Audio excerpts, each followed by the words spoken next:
आणि नवनीत राणांचं जात प्रमाणपत्र वैध ठरलं, पण रश्मी बर्वेंचं मात्र अवैध ठरलं। न्यायव्यवस्थेवर दबाव आहे असा आरोप खासदार संजय राऊत यांनी केला। नवनीत राणा यांना हनुमान नव्हे तर दिल्लीचा बजरंगबली प्रसन्न झाला असा टोला खासदार राऊतांनी लगावलाय।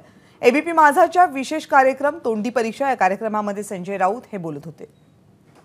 नवनीत राणा ज्या बेसिकली गाजल्या मातोश्री समोरच्या हनुमान चालीसा पठणामुळे भाजपत गेल्या, उमेदवारी मिळाली, जात प्रमाणपत्र वैधता म्हणजे ते वैध ठरलं त्यांचं जात प्रमाणपत्र। त्यांना हनुमान प्रसन्न झाला नाहीये बरं का, त्यांना दिल्लीचा बजरंगबली प्रसन्न झालाय। रश्मी बर्वेचं वैध नाही ठरलं रामटेकला, कारण त्या काँग्रेस पक्षाचे उमेदवार आहेत आणि ज्यांचं हायकोर्टानं किंवा सुप्रीम कोर्टानं ज्यांच्यावरती प्रश्न उपस्थित केले तरी त्यांनी अर्ज भरला भारतीय जनता पक्षात जाऊन, त्यांचं वैध ठरलं। म्हणजे तुम्ही राजकारण किती खालच्या स्तरावर गेलं। रश्मी बर्वे यांनाही हा दिलासा मिळायला हरकत नव्हती। रामटेकचा उमेदवार, माझ्याकडे पुरावे आहेत पूर्णपणे, आणि त्यांच्याविरुद्ध कोर्टात कोण गेलं होतं तर आनंदराव अडसूळ गेले होते, अन्य काही लोक गेले होते।